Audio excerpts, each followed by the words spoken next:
చూసుకుంటే 5 ఎకరాలకున్న తక్కువ రైతులకు కొన్ని వర్గాలకు మాత్రమే ఈ పథకాలన్నీ ఇవ్వడం జరుగుతుంది. అందువల్ల ఎటువంటి వర్గాలు ఎటువంటి కులాలు లేకుండా అందరికీ ఈ పథకాలన్నీ వర్తించే విధంగా జై భారత్ నేషనల్ పార్టీ పనిచేయబోతోందని మీ అందరికీ తెలియజేస్తుంది. రైతులకు కులాలు ఉండవు, రైతులకు సామాజిక వర్గాలు ఉండవు. రైతు ఎప్పుడు సమాజం గురించి ఆలోచించే అటువంటి రైతుకి సామాజిక వర్గాల పేరుతో రైతులను విభజించదు జై భారత్ నేషనల్ పార్టీ. రైతన్నంటే రైతన్నే. సో ఆ విధంగా ఈ ఏవైతే పథకాలు ఉన్నాయో ఈ పథకాలన్నీ కూడా ముఖ్యంగా కౌలు రైతులకు రుణాలు దొరకాలి. అందువల్ల జై భారత్ నేషనల్ పార్టీ చెబుతున్నది ఏంటంటే కౌలు రైతులకు గుర్తింపు కార్డులు ఇవ్వబడతాయి. ఆ గుర్తింపు కార్డుల ద్వారా గ్రామ సభలలో తీసుకున్న నిర్ణయాల ద్వారా రైతులకు బ్యాంకుల్లో రుణాలు ఇచ్చే విధంగా జై భారత్ నేషనల్ పార్టీ ముందుకు వెళుతుంది. తర్వాత ఈ విధంగా వడ్డీ లేని రుణాలు ఇప్పించడం, ఆ తర్వాత మొట్టమొదటిసారిగా చట్టబద్ధ అధికారులతో ఒక రైతు కమిషన్ ఏర్పాటు చేయడం జరుగుతుంది జై భారత్ నేషనల్ పార్టీ ద్వారా. విత్తన చట్టం తెస్తాము అని కేంద్ర ప్రభుత్వం గత 10 సంవత్సరాలుగా చెబుతోంది. కానీ విత్తన మ్యానుఫ్యాక్చరర్ల లాబీ ద్వారా దాన్ని తీసుకురావట్లేదు. కానీ జై భారత్ పార్టీ నేషనల్ పార్టీ ధైర్యంగా రాష్ట్ర స్థాయి ప్రత్యేక విత్తన చట్టం తీసుకొస్తామని కూడా మేనిఫెస్టోలో తెలియజేయడం జరిగింది. ఆ తర్వాత సాంప్రదాయ విత్తన బ్యాంకులు కూడా తయారు చేస్తాం.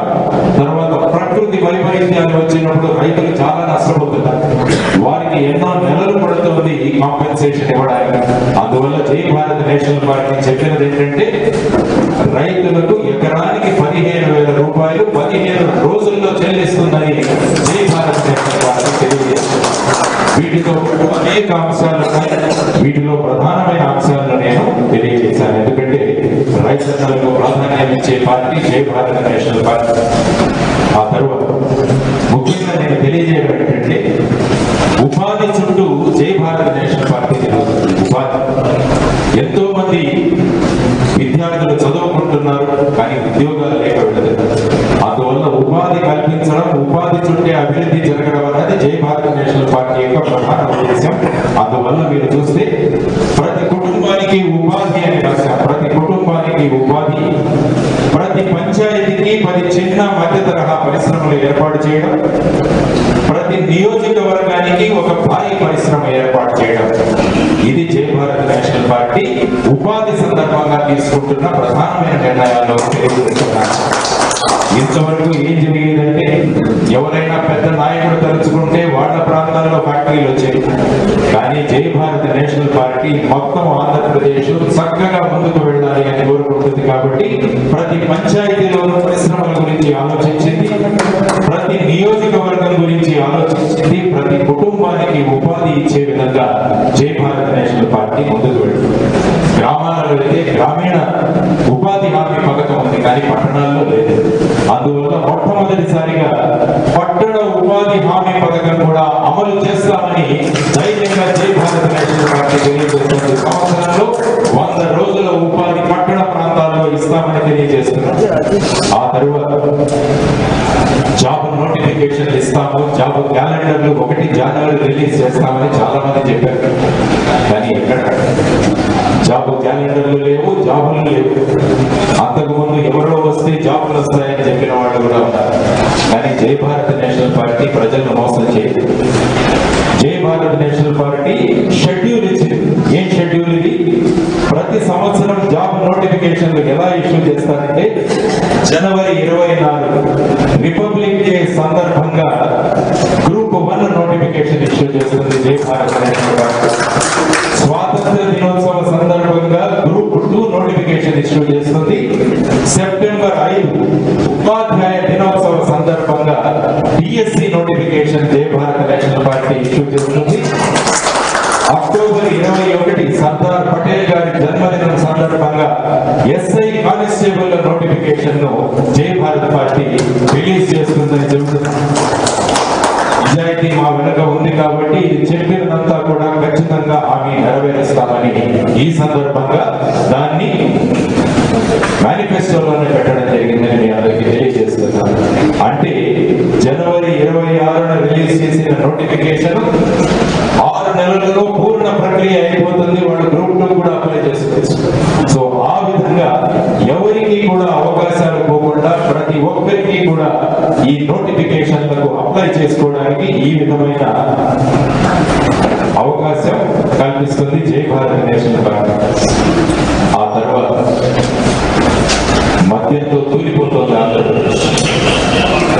చిన్న చిన్న పిల్లలు, స్కూల్లో చదివే పిల్లలు మద్యం బాటిల్ పెట్టి చూసిన సంఘటనలు చూస్తే హృదయం ద్రవించిపోతుంది. మద్యం షాపుల ముందు యువతరం లైన్లలో నిలబడి చూస్తుంటే హృదయం జరిగిపోతుంది. మద్యం అన్నది ఎప్పుడు కూడా అది విలాసం, అది నిత్యావసరం కాదు. అందువల్ల మద్యపానం గురించి జై భారత్ నేషనల్ పార్టీ వినూత్నమైన ఒక పథకాన్ని తీసుకొచ్చింది. అదేంటంటే మహిళల చేతుల్లోనే మద్యపాన నిషేధం. మహిళల చేతుల్లోనే మద్యపాన నిషేధం అంటే ఏ పంచాయతీలో అయినా, ఏ మున్సిపాలిటీలో అయినా వాళ్ళ సర్వసాధారణ సభల్లో 50% మంది మహిళలు మాకు ఇక్కడ మద్యం షాపులు వద్దు అంటే మూసివేయడం జరుగుతుంది. మహిళల చేతుల్లో మద్యపానం. ఆ తర్వాత పర్మిట్ విధానం ప్రవేశపెడతారు. అంటే ఈ రాష్ట్రంలో ఎవరైనా మద్యపానం చేయాలంటే వాళ్ళు పర్మిట్ తీసుకోవాలి. ఆ పర్మిట్ మీద ఎంత పడితే అంత, ఎప్పుడు పడితే అప్పుడు మద్యం ఇవ్వబడుతుంది. వాళ్ళ ఆధార్ కార్డుతో లింక్ చేయబడుతుంది. అన్ని కూడా డిజిటల్ పేమెంట్స్ ద్వారానే జరగబోతుంది. క్యాష్ పేమెంట్స్ అన్నవి వీటిలో ఉండే ప్రసక్తే లేదు. ఆ తర్వాత 100% బెల్ట్ షాపుల నిర్మూలన అని చెప్తున్నాము. ఆ తర్వాత అన్ని డిస్టిలరీలు హై గ్రేడ్ అవుట్పుట్ మాత్రమే ఉత్పత్తి చేస్తాయి. డిజిటల్ పేమెంట్ లో నేను ముందే చెప్పాను. మద్యం సేవించేందుకు ఇచ్చే పర్మిట్లు 21 సంవత్సరాలు నిండిన వాళ్ళకే ఇవ్వడం జరుగుతుంది. అది మీరు గమనించాల్సిన అంశం. ఎందుకంటే చిన్నపిల్లలు చాలా మంది, ఎందుకంటే ఈ ఎన్నికలలో మద్యం ఏరులై పాలించే వాళ్ళు మళ్ళా రాజకీయ నాయకులు. అందువల్ల 5 ఏళ్లకు ఒకసారి ఈ విధమైన మద్యపానాన్ని అలవాటు చేసి వాళ్ళను మద్యానికి బానిసలుగా చేస్తారు. కానీ జై భారత్ నేషనల్ పార్టీ చెబుతుంది డబ్బు మద్యం ఇచ్చే ప్రసక్తి జై భారత్ నేషనల్ పార్టీ చేయదు. ఎందుకంటే యువత కోసం, పిల్లల కోసం ఆలోచించే పార్టీ జై భారత్ నేషనల్ పార్టీ. కాబట్టి ఈ విధమైన ఎక్సైజ్ పాలసీతో రాబోతోంది జై భారత్ నేషనల్ పార్టీ. రోడ్లు మీకు తెలిసిందే, రోడ్ల పరిస్థితి. రోడ్ల మీద వెళదామంటే ప్రయత్నిస్తున్నాం. ఏమవుతుందో, ఎక్కడ యాక్సిడెంట్లు అవుతాయో తెలియట్లేదు. వెహికల్స్ ఎక్కడ డౌన్ అయిపోతాయో కూడా తెలియదు. అందువల్ల జై భారత్ నేషనల్ పార్టీ నిర్ణయించింది ఏంటంటే నాణ్యమైన రోడ్ల నిర్మాణం జై భారత్ నేషనల్ పార్టీ ప్రధానమైన ఉద్దేశమని మీ అందరికీ తెలియజేస్తున్నాను. ఎందుకంటే మేము రుజు మార్గంలో వెళుతున్నాం కాబట్టి మేము వేసే రోడ్లే మా నిజాయితీకి రుజువు కాబోతున్నాయని చెప్పేసి మీ అందరికీ నేను తెలియజేస్తున్నాను ఈరోజు. తరువాత రోడ్డు భద్రతా చట్టం అలౌ చేయడం. రోడ్డు భద్రతా చట్టాన్ని అలౌ చేయడం. రోడ్డు భద్రతా చట్టం యాక్సిడెంట్లు ఎన్ని అవుతున్నాయండి, ఎంతమంది ప్రాణాలు కోల్పోతున్నారు. అందువల్ల సమగ్రమైన రోడ్డు భద్రతా చట్టాన్ని తీసుకువచ్చి రోడ్డు ఇంజనీరింగ్ తో పాటు బ్రహ్మాండమైన రోడ్డు ఎక్కడా కూడా యాక్సిడెంట్లు జరగకుండా చేసే విధానాన్ని జై భారత్ నేషనల్ పార్టీ తీసుకుంది. ఆ తర్వాత కొత్త విమానాశ్రయ ఏర్పాట్లు కూడా జరగబోతుంది. గుజరాత్ రాష్ట్రం తీసుకుంటే 21 ఎయిర్పోర్ట్లు ఉన్నాయి. ఇంత చిన్న రాష్ట్రం 21 ఎయిర్పోర్ట్లు ఉన్నాయి. కానీ ఆంధ్రప్రదేశ్ లో కేవలం 6 ఎయిర్పోర్ట్లు మాత్రమే ఉన్నాయి. ఎయిర్పోర్ట్లు అభివృద్ధికి సూచిస్తాయి. కాబట్టి జై భారత్ నేషనల్ పార్టీ కొత్త ఎయిర్పోర్ట్ల నిర్మాణానికి కూడా ముందుకు వెళుతుంది అని మీ అందరికీ కూడా తెలియజేస్తుంది. ఆ తర్వాత జై భారత్ నేషనల్ పార్టీ సమగ్ర అభివృద్ధికి కట్టుబడి ఉంది. ప్రతి గ్రామము అభివృద్ధి చెందాలి. జై భారత్ నేషనల్ పార్టీలో ముఖ్యమంత్రి ముఖ్యం కాదు, జై భారత్ నేషనల్ పార్టీకి గ్రామ సర్పంచ్ ముఖ్యమని మీ అందరికీ. గ్రామ సర్పంచ్ ఎవరు అంటే ఎవరికి తెలియదు, కానీ ముఖ్యమంత్రి అంటే ఎవరు తెలుసు రాష్ట్రంలో. దానికి ప్రధానమైన కారణం కేంద్రీకరణ. ప్రతి ఫైలు ముఖ్యమంత్రి ఆఫీస్ లో క్లియర్ అయితే తప్ప ఆ ఫైల్ క్లియర్ కావట్లేదు. అందువల్ల రాబోయే జై భారత్ నేషనల్ పార్టీ ఫైల్స్ అన్ని కూడా సర్పంచ్ ఆఫీసుల్లో క్లియర్ అవుతుంది. సర్పంచ్ క్లియర్ చేస్తారు జై భారత్ నేషనల్ పార్టీ ఆధ్వర్యంలో. అందువల్ల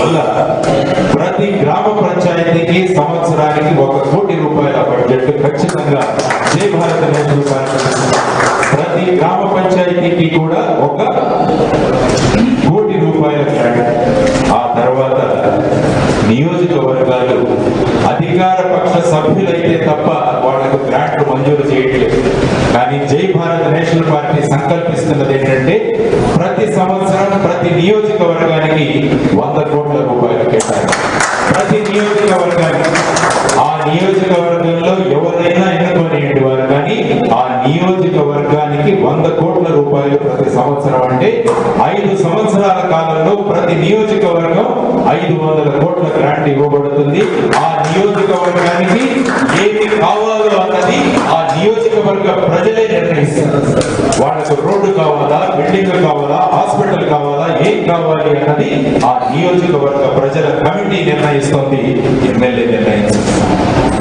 ఎమ్మెల్యే చేతిలో ఉన్నది 100 కోట్ల రూపాయలు, ప్రజల చేతుల్లో ఉండకూడదు. ఎందుకంటే ఇది ప్రజాప్రభుత్వం ఏర్పాటు చేసే వ్యవస్థ కనుక. కాబట్టి ఆ విధంగా గ్రామీణాభివృద్ధికి ప్రతి పంచాయతీకి మినిమం 1 కోటి రూపాయలు ఇచ్చే విధంగా జై భారత్ నేషనల్ పార్టీ యొక్క ప్రధానం. దీనితో పాటు గ్రామ పంచాయతీలను ఏ విధంగా అభివృద్ధి చేస్తామన్నది కూడా మీకు ఈ పుస్తకంలో ఇవ్వబడింది. ఒకసారి మీరు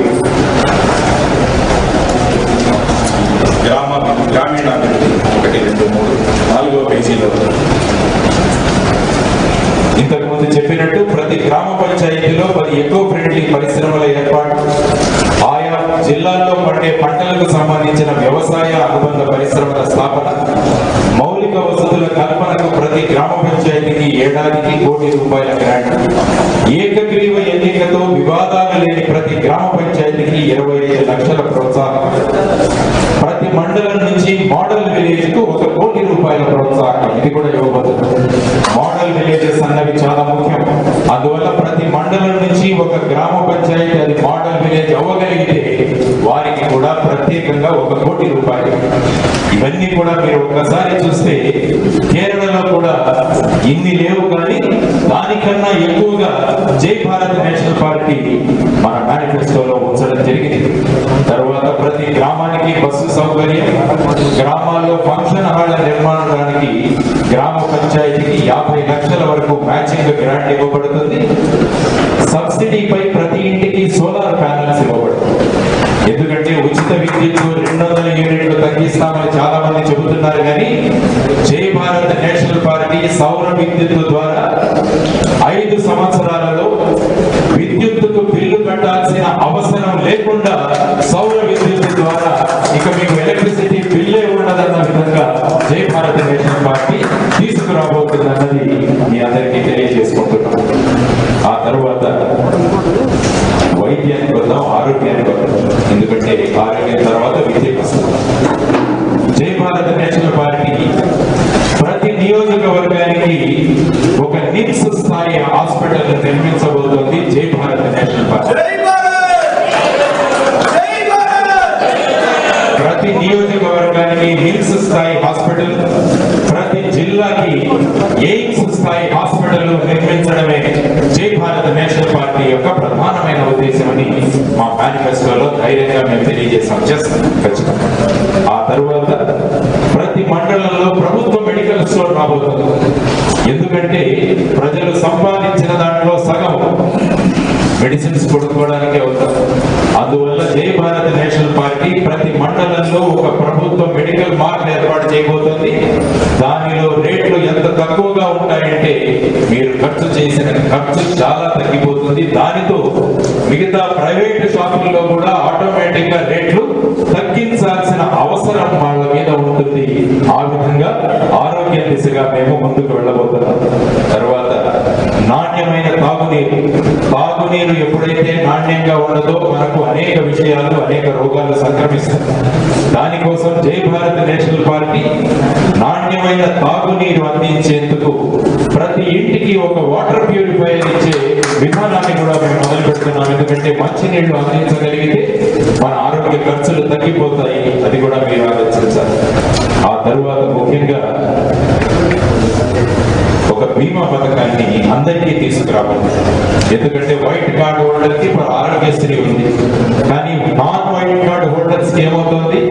ఎటువంటి విధానం లేదు. అందుకనే జై భారత్ నేషనల్ పార్టీ సంయుక్త భాగస్వామ్యం ద్వారా అందరికీ ఆరోగ్య బీమా ఏర్పాటు చేయబడుతుంది అన్నది కూడా మీకు ఈ పేజీలో తెలియజేయడం జరిగింది. మొబైల్స్ అందరూ చూడకుండా మేనిఫెస్టో గురించి మాట్లాడదాం మనం అందరం. సంయుక్త భాగస్వామ్యం ద్వారా అందరికీ ఆరోగ్య బీమా ఏర్పడదు. అందువల్ల అవుట్ ఆఫ్ పాకెట్ ఎక్స్పెన్సెస్ ఏవైతే జరుగుతున్నాయో, నాకు ఆరోగ్యం కోసం డబ్బులు ఎక్కువగా ఖర్చు చేయాల్సిన అవసరం రాదు. ఎప్పుడైతే ఆరోగ్యానికి ఖర్చు చేసేవి తక్కువ అవుతాయో ఆటోమేటిక్ గా మనిషి యొక్క ఆర్థిక పరిస్థితి మెరుగవుతుంది. ఆ వ్యక్తి ఎకానమీలో ఉండి బ్రహ్మాండంగా ముందుకు వెళతారు. మేము ఇప్పుడు గవర్నమెంట్ ప్రశ్నిస్తున్నది ఏంటంటే, ఇన్ని పథకాలు అంటున్నారు, ఇంత అభివృద్ధి చేశామంటున్నారు, మరి వైట్ కార్డులు ఎందుకు పెరుగుతున్నాయి? తెల్ల రేషన్ కార్డులు ఎందుకు పెరుగుతున్నాయి? తగ్గాలి కదా. మీరు ఇంత సంక్షేమం చేస్తుంటే, ఇన్ని పథకాలు ఇస్తుంటే వైట్ రేషన్ కార్డు క్రమక్రమంగా తగ్గిపోవాలి. అందువల్ల జై భారత్ నేషనల్ పార్టీ యొక్క ముఖ్య ఉద్దేశం ఏంటంటే, ప్రజలను ఆస్తిపరులుగా చేసి వైట్ రేషన్ కార్డులను తగ్గించాలన్నది జై భారత్ నేషనల్ పార్టీ యొక్క ప్రధానమైన ఉద్దేశం. అందుకని ఆరోగ్యంలో ఈ విషయాలన్నీ కూడా పొందుపరిచారు. తర్వాత ప్రైవేట్ హాస్పిటల్స్లకు వెళితే ఎంత బిల్లు వేస్తారో తెలియదు మనం. అందువల్ల ప్రైవేట్ ఆసుపత్రుల్లో వివిధ వైద్య విధానాలకు అధిక ఫీజులు వసూలు చేయకుండా ఉండేందుకు రాష్ట్ర ప్రభుత్వం ద్వారా ప్రతి ప్రొసీజర్ కు ఫీజుల నిర్ణయం చేయడం జరుగుతుంది అన్నది కూడా జై భారత్ నేషనల్ పార్టీలో ఉన్న ఒక ప్రధానమైన అంశం.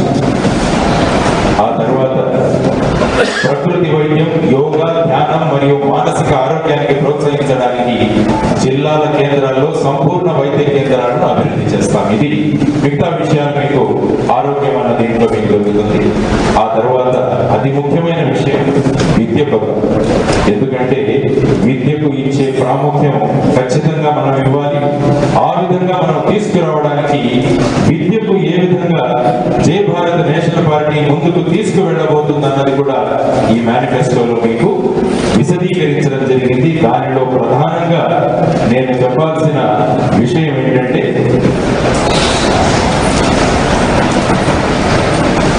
ప్రతి నియోజకవర్గానికి అంతర్జాతీయ ప్రమాణాలతో ఒక స్కూల్ ఏర్పాటు చేయబోతోంది జై భారత్ నేషనల్ పార్టీ. అంతర్జాతీయ స్టాండర్డ్లలో ఒక స్కూల్. ఎందుకంటే భారతదేశానికి కావాల్సింది భావి నాయకులు కావాలి, ఫ్యూచర్ లీడర్స్ కావాలి. అటువంటి లీడర్స్ ను తయారు చేయడానికి జై భారత్ నేషనల్ పార్టీ ప్రతి నియోజకవర్గానికి ఒక అంతర్జాతీయ ప్రమాణాలలో స్కూల్ ఏర్పాటు చేయబోతోంది. ఆ తర్వాత క్రీడలు కూడా చాలా ఇంపార్టెంట్. ఇప్పుడు ఏమైపోయిందంటే, మన రాష్ట్రంలో చదువు అని చెప్పి క్రీడలను పూర్తిగా విస్మరిస్తున్నాము. అందువల్ల జై భారత్ నేషనల్ పార్టీకి క్రీడలకు ఎంత ప్రాధాన్యం ఇవ్వాలో అన్నది, అందువల్ల ప్రతి జిల్లాకి ఒక ఒలింపిక్ స్థాయి ట్రైనింగ్ సెంటర్ ను ఏర్పాటు చేయడం అన్నది కూడా జై భారత్ నేషనల్ పార్టీ యొక్క ప్రధానమైన ఉద్దేశం. అటు విద్య, ఇటు క్రీడలు, ఈ రెండింటిని. ఆ తర్వాత పిల్లలలో క్రమశిక్షణ చాలా ముఖ్యం. అందువల్ల 6వ తరగతి నుంచి గవర్నమెంట్ స్కూల్ కావచ్చు, లేకుంటే ప్రైవేట్ స్కూల్ కావచ్చు, అందరికీ కూడా సింగపూర్ లో కానీ, మలేషియాలో కానీ, ఇజ్రాయెల్లో కానీ ఉన్నట్టు వారికి సైనిక ప్రశిక్షణ అన్నది ఇవ్వడం జరుగుతుంది. ఎందుకంటే కొన్ని స్కూళ్ళలోనే ఎన్సిసి ఉంది. అందువల్ల ఎన్సిసి అన్ని చోట్ల తీసుకురావడానికి చాలా కష్టమవుతుంది. కాబట్టి రాష్ట్ర ప్రభుత్వం ద్వారా 6వ తరగతి నుంచి 10వ తరగతి వరకు ఎన్సిసి లాంటి సైన్య ప్రశిక్షణ అన్నది ఖచ్చితంగా చేయబడుతుంది. ఆ తర్వాత ఇంటర్మీడియట్ కి వచ్చిన తర్వాత వాళ్ళకి ఎన్ఎస్ఎస్ లో కూడా వాళ్ళ ప్రవేశం కంపల్సరీ. ఎందుకంటే సమాజాన్ని మనం గుర్తించాలి, సామాజిక బాధ్యతలు చాలా ముఖ్యం. అందువల్ల ఎన్ఎస్ఎస్ ద్వారా ఈ విధమైన సామాజిక బాధ్యతలు పెంచడానికి ఎన్ఎస్ఎస్ లో కూడా భాగస్వామ్యాన్ని మనం కల్పించబోతున్నాం అన్నది. కాబట్టి 2వ పేజీలో విద్య గురించి ఇంకా అనేక విషయాలు ఉల్లేఖించడం జరిగింది. వృత్తి విద్య శిక్షణ కూడా చాలా ముఖ్యం. ఎందుకంటే స్కిల్ ఈజ్ వెరీ ఇంపార్టెంట్. అందువల్ల 12వ తరగతి నాటికి ఒక నైపుణ్యం, అండర్ గ్రాడ్యుయేట్ పూర్తి చేయడానికి 2 నైపుణ్యాలలో ప్రావీణ్యం గడించే విధంగా విద్యా విధానం ఉండబోతుంది. బడ్జెట్ స్కూల్స్ అని ఉంటాయి, బడ్జెట్ స్కూల్స్ చాలా చిన్న స్కూల్స్, వాళ్ళ దగ్గర ఆదాయం ఉండదు. అందుకని బడ్జెట్ స్కూళ్ళ మీద ఉన్న వాణిజ్య పన్ను కానీ, ఆస్తి పన్ను కానీ, విద్యుత్ కానీ, నీటి బిల్లులు కానీ, వీటన్నిటినీ కూడా మినహాయించాలని నిర్ణయం తీసుకుంది జై భారత్ నేషనల్ పార్టీ. ఆ తరువాత డిఎస్సి చెప్పాక ప్రతి 5th సెప్టెంబర్ రోజున, టీచర్స్ డే రోజున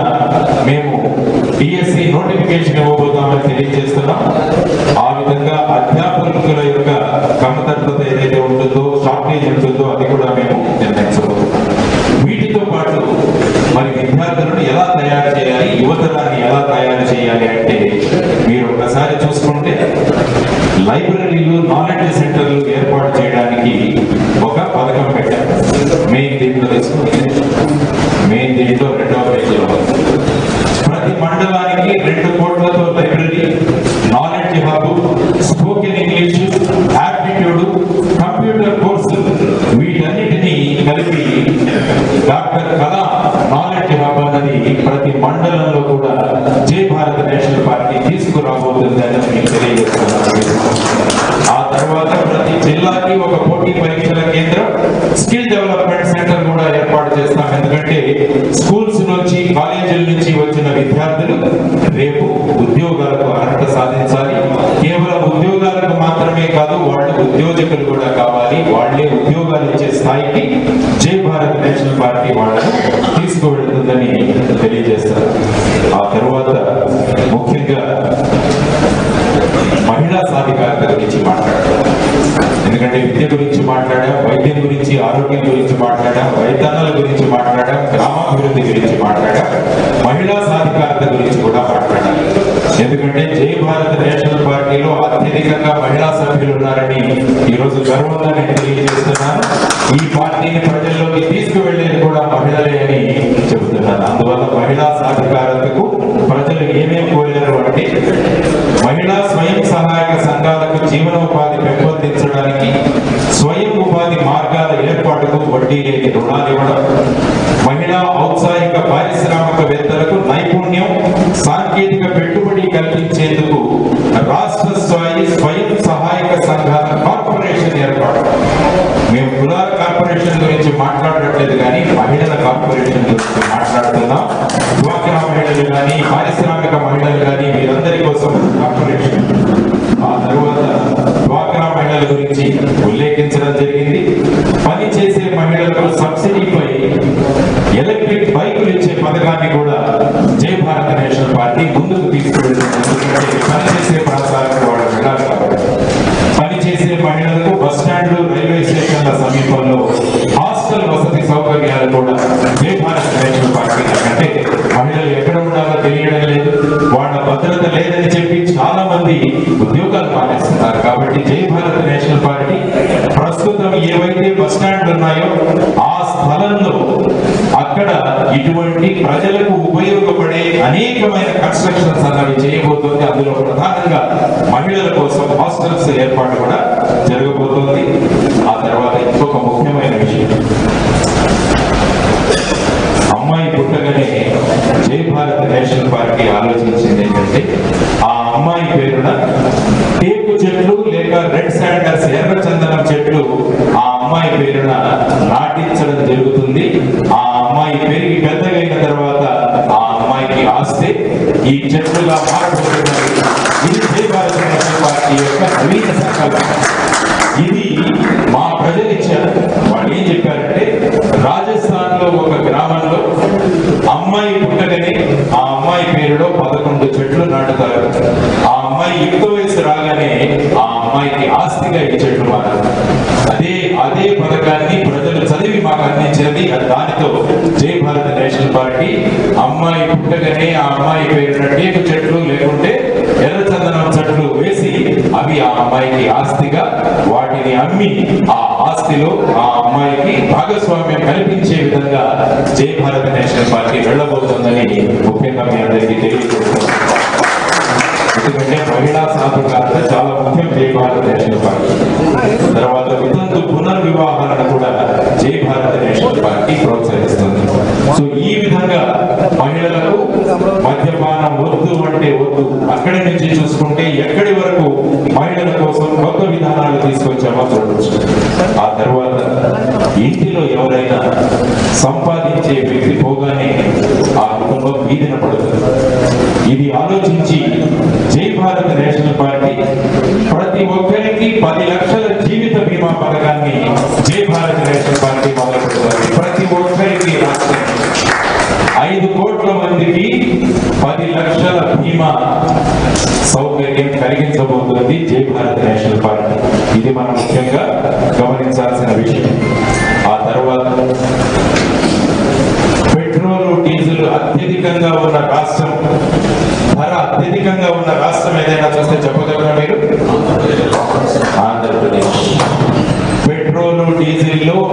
అత్యధికంగా ఛార్జ్ చేస్తున్న వాడు ఒకవైపు రోడ్డు లేవు, ఇంకొక వైపు పెట్రోల్ డీజిల్ దేశంలోనే అత్యధికంగా అమ్ముతున్నాం. దాని గురించి Jai Bharat national party petrol diesel పై అయితే డీజిల్ రేట్లు పెట్రోల్ రేట్లు తగ్గుతాయో ఆటోమేటిక్ గా అన్ని రేట్లు కూడా తగ్గిపోతాయి. సో ఈ విధంగా పెట్రోల్ డీజిల్ పై రాష్ట్ర పన్ను తగ్గించే విధంగా జై భారత్ నేషనల్ పార్టీ నిర్ణయం తీసుకోబోతుంది. ఆ తర్వాత ఇంటి వద్ద నుండి ఎఫ్ఐఆర్ రిజిస్టర్ చేయొచ్చు. దానికోసం మొబైల్ పోలీస్ స్టేషన్ల వ్యవస్థ ఏర్పాటు చేయబోతుంది జై భారత్ నేషనల్ పార్టీ. మీరు వెళ్ళి